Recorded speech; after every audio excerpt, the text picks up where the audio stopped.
The man who played God and for a moment believed he had succeeded. He managed to find fossilized mosquitoes and create dinosaurs, but the control he thought he had over these creatures was nothing more than an illusion. And that illusion carries a message that remains true to this very day. Before chaos broke loose, the story takes us to a remote island called Nublar. Engineers and soldiers try to move a large crate, but the creature inside grows restless. In a moment of carelessness, it grabs a man by the legs and begins devouring him. Days later, a lawyer named Donald arrives at an excavation site representing the park's investors.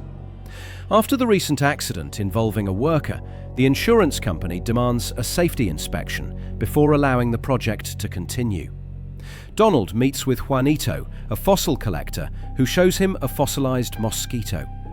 He explains that they need Dr. Alan Grant's approval to calm the insurers, but Juanito warns that it will be difficult to convince him.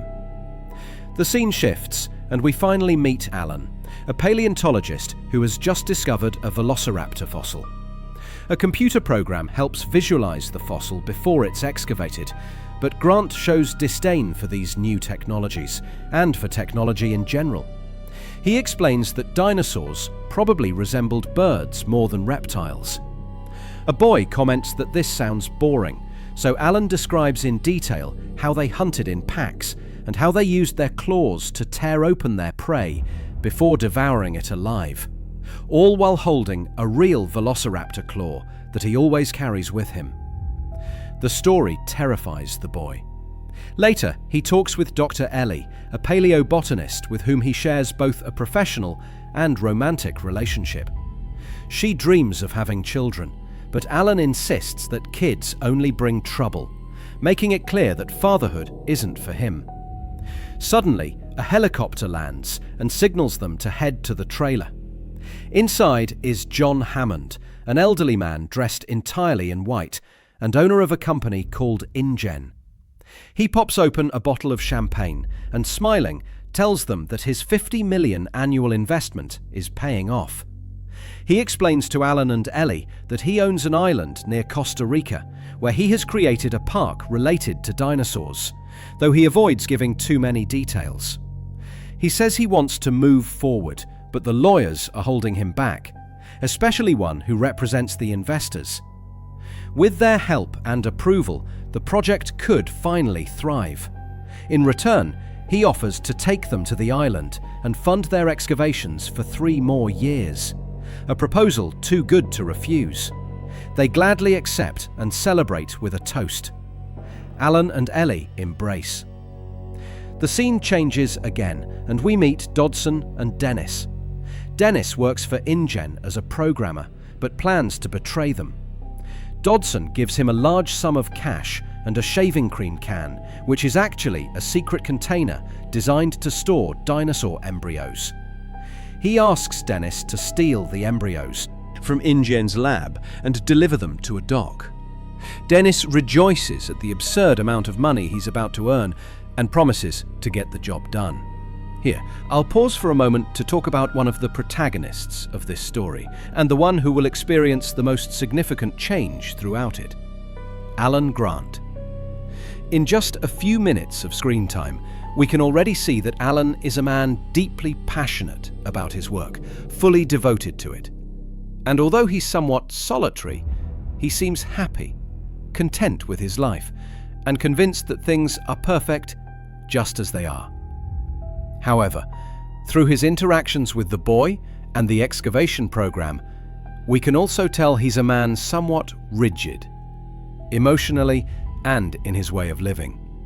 This is reflected above all in the kind of work he does. He's a paleontologist, studying fossils, things of the past, dead, silent, and unchanging. Alan can study, control, and understand them without ever stepping outside his comfort zone. In that sense, his work represents a fascination with the past and a comfort in its predictability. A job where he deals with the known. His attitude toward technology also shows this same attachment to what's familiar and his rejection of what's new. For example, we saw how he dismissed modern advances like computers that could see through the Earth.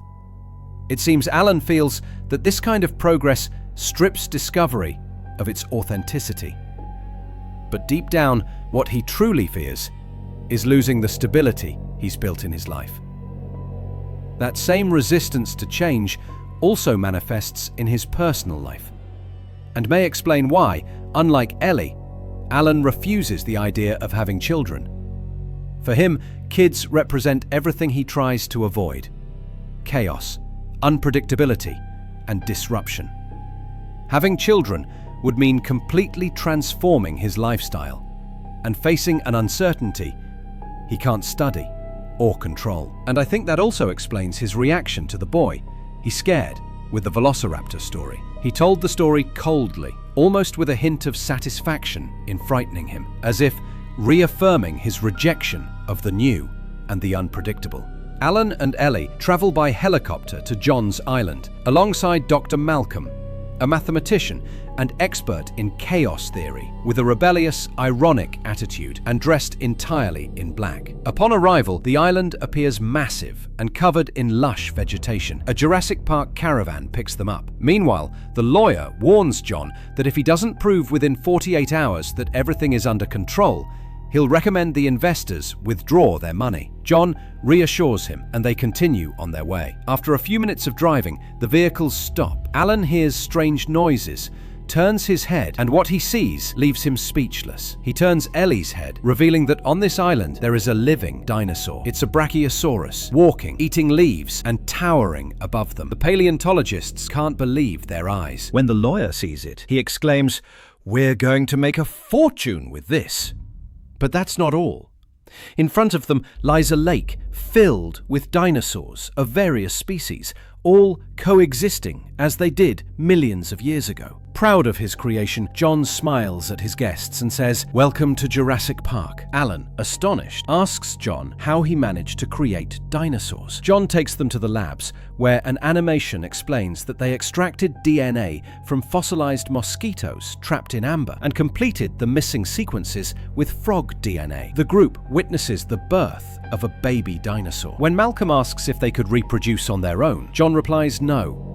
They've been genetically altered, so they're all female. Malcolm doubts this and insists that life always finds a way. Before leaving, the group observes how a cow is lowered into a pen to feed the velociraptors. There they meet Robert, the game warden and velociraptor expert, who explains that the creatures are extremely intelligent and highly aggressive. Later, during lunch, the experts share their opinions. The lawyer laughs, already imagining the tens of thousands they can charge per ticket. However, Malcolm grows indignant. He points out the lack of humility toward nature and tells John he's blind to the danger his project poses. He argues that they built on the knowledge of others, and that while they achieved impressive advances, the scientists were so busy wondering if they could that they never stopped to think if they should. Ellie warns that they're dealing with ecosystems they don't know how to control. She points out that even in the building there are poisonous plants that were included only because they looked pretty. Looking for a positive remark, John asks Alan, who reminds him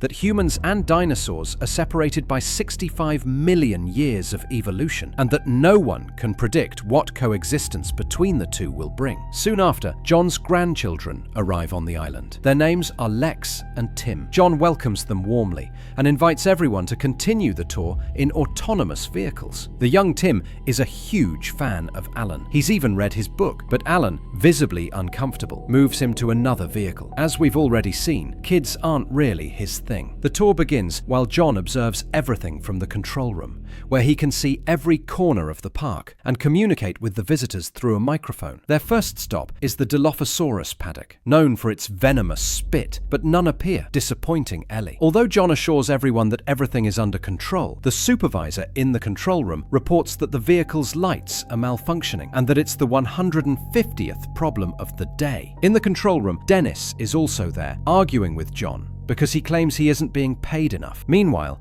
the tour continues to the Tyrannosaurus Rex paddock. Everyone waits in anticipation, but after a long while, the T-Rex doesn't show up. Not even the goat they use as bait can lure it out. Malcolm jokes that the park is a failure.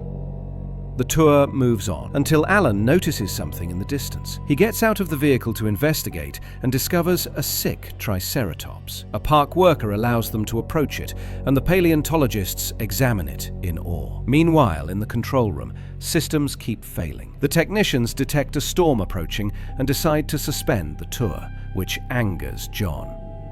After examining the animal, Ellie decides to stay behind with the ranger to continue investigating, while Alan, Malcolm, the lawyer, and the children return to the vehicles, unaware that the worst is yet to come. The storm intensifies. The boat carrying the park's workers is about to leave, so Dennis begins executing his plan to steal the embryos. To avoid being caught, he shuts down part of the park's systems, pretending it's a routine update. But by doing so, he also turns off the security cameras, the tour vehicles, the telephones, and the electric fences. With the embryos in hand, Dennis drives off, but soon gets lost. Meanwhile, the tour vehicles carrying the children, the lawyer, Malcolm, and Alan stop right in front of the T-Rex paddock, which this time doesn't stay quiet. The T-Rex emerges, massive and terrifying. It devours the goat in one bite, splattering blood all over the vehicle, then tears down the fence cables. Terrified, the lawyer flees to a nearby restroom, leaving the children alone. Panicked, they turn on a flashlight to signal for help, but the T-Rex detects movement. Alan knows this, but Lex doesn't. The giant predator attacks the car, flipping it over. To distract it, Alan lights a flare and throws it far away, but the T-Rex follows the lawyer instead, crushing the bathroom and devouring him alive. Alan rescues Lex, though Timmy is still trapped inside the overturned car, now wedged in a tree. Lex panics, remembering how the lawyer abandoned them, but Alan calms her gently. "I'm not going to leave you." He climbs the tree to save Timmy, reassures him, encourages him, and both of them climb down just in time, seconds before the car falls and crashes beside them. Back in the control room, the cameras finally come back online. John and Ellie, who has now returned, see that the children are in danger. John sends the ranger, Robert Muldoon, to rescue them and decides to go along. When they're gone, the head technician, Ray Arnold, informs John that he can't restart the systems without Dennis. And where is Dennis? Well, things aren't going well for him. He crashes into a sign, gets lost in the rain, steps out of the car, and drops his glasses. He searches for them, but then laughs, saying, "I'm going to be rich. I can buy new ones." He stumbles through the jungle, unaware that he's wandered into the Dilophosaurus enclosure.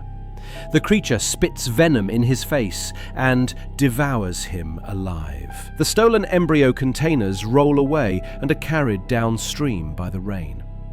Dennis thought he was making the deal of a lifetime, but it all ended in tragedy, because evil in this story came disguised.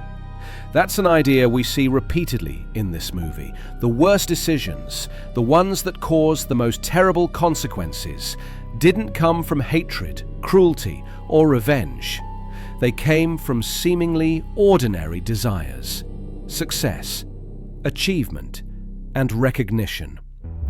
Both Dennis and Donald paid the price for wanting more money, more power, more recognition, more status, no matter the cost. Desire overshadowed responsibility. And when that happens, evil doesn't need a bad intention to exist.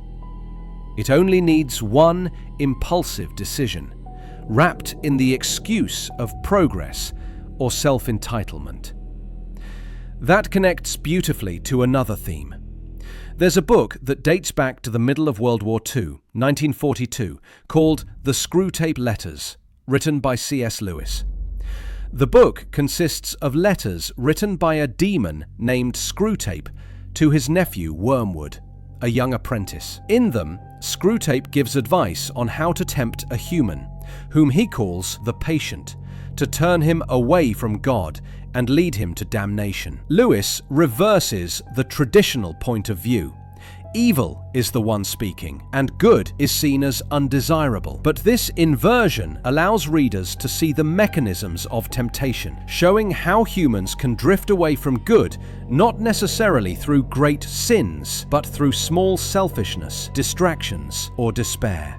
Meanwhile, Ellie and the ranger reach the T-Rex paddock, where they find Malcolm injured and unconscious. They lift him into the vehicle, but when the T-Rex reappears, they floor the accelerator, narrowly escaping to safety. That night, John Hammond sits alone in the park's restaurant, accompanied only by Ellie, who looks exhausted after the earlier chase. John tells her about his first project, a flea circus. There were no real fleas. Everything was motorized. But now he wanted to create something real, something that could be seen and touched. Ellie responds that not everything needs to be reasoned. Some things should simply be felt. John nods and admits that his mistake was depending too much on automation. He promises to fix it, claiming that creation is an act of pure will. With confidence, he declares, "Next time, it will be perfect." His words, far from inspiring Ellie, infuriate her. She reminds him that it's still a flea circus, an illusion. John tries to defend himself, saying that once they regain control, everything will be fine. But Ellie cuts him off sharply. That was the illusion, believing you ever had control. She points out that he let himself be dazzled by the power of this place,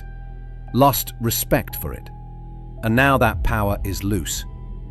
Before leaving, she reminds him that the only thing that truly matters are the people they love, the ones out there, risking their lives. She tastes a spoonful of melted ice cream and says softly, "It's good." John, saddened, replies, "We spared no expense." By this point, the consequences of John's decisions are clearer than ever. Those consequences can be read as a critique of progress as an end in itself. We live in an era where every technological or scientific advancement is assumed to be good, but rarely do we stop to ask if those advances are truly making life better. In A Road to Nowhere by Matthew Slabok, the author explains that humanity's near religious faith in progress creates the illusion that we can master the course of the world, where neither history nor nature can be controlled. Hammond represents that illusion, the man who believes he's become God, convinced that with enough money and science, he can control everything. But the idea of absolute control is itself an illusion. Human progress is never free of consequences, because neither nature nor history obey us. A modern example is social media, once seen as progress, now clearly capable of causing dependency, manipulation, and division. Similarly, Jurassic Park, once the height of human ingenuity, becomes proof that control never existed at all. Dr. Malcolm summarizes it perfectly. They were so preoccupied with whether they could that they didn't stop to think if they should. He represents the thinkers who warn that every advancement has a cost, and that the real danger begins when we stop questioning what we do simply because it's new. Progress without conscience can be destructive, because technology advances faster than our moral understanding of its effects. That's why Jurassic Park isn't truly about dinosaurs. The dinosaurs and the deaths they cause remind us that the problem isn't progress itself, but what happens when progress disguises itself as good and we stop questioning it, because that's when, like Hammond, we confuse the ability to create with the ability to understand what we've unleashed. Meanwhile, Alan and the children take refuge high up in a tree, watching brachiosaurs grazing at sunset. Alan, in awe, imitates their sounds. Lex gets scared and says he'll only attract those monsters. But Alan kindly replies, "They're not monsters, they're just animals, and they're herbivores." His gentle tone and a warm hug calm the children. They ask what he and the doctor will do if they ever stop digging up fossils.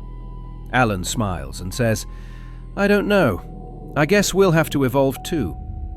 He laughs at Tim's jokes and tells them to sleep, promising to stay awake to keep watch. Before resting, Alan drops the velociraptor claw he always carried, symbolizing the end of his rigid, fossilized mindset. Alan's change didn't come from revelation, but from being forced by life to engage. He had never spent time with children, and now he was trapped with two in a jungle of killers. Instinct made him protect them, and through that, he discovered the joy of caring, teaching, and connecting. Almost like a father. When he said, "I guess we'll have to evolve too," he was acknowledging that he himself was changing. Meanwhile, John, the Ranger, Ellie, Malcolm, and Arnold decide to shut down the entire system and restart it. Arnold goes to do it, but never returns. John insists it's just a delay. Even Disney has them. The Ranger and Ellie go to look for him, only to realize the velociraptors have escaped. Ellie barely survives, while the Ranger is ambushed and and devoured. Alan revives Tim after an electric shock, and the group reunites in the cafeteria. The kids are attacked by raptors, hide in the kitchen, and later flee to the control room. Lex manages to lock the security system just in time. Alan calls John to request helicopters. "Are the children safe?" John asks. When he hears yes, he exhales in relief. But the raptors break in again. Just as they're about to attack, the T-Rex bursts through the structure, killing them and giving everyone a chance to escape. Outside, John waits. As they climb into the Jeep, Alan tells him, "After this inspection, I'm not endorsing your park." John nods. "Neither am I." Before leaving, John takes one last look at his creation. In the final scene, the group departs the island by helicopter.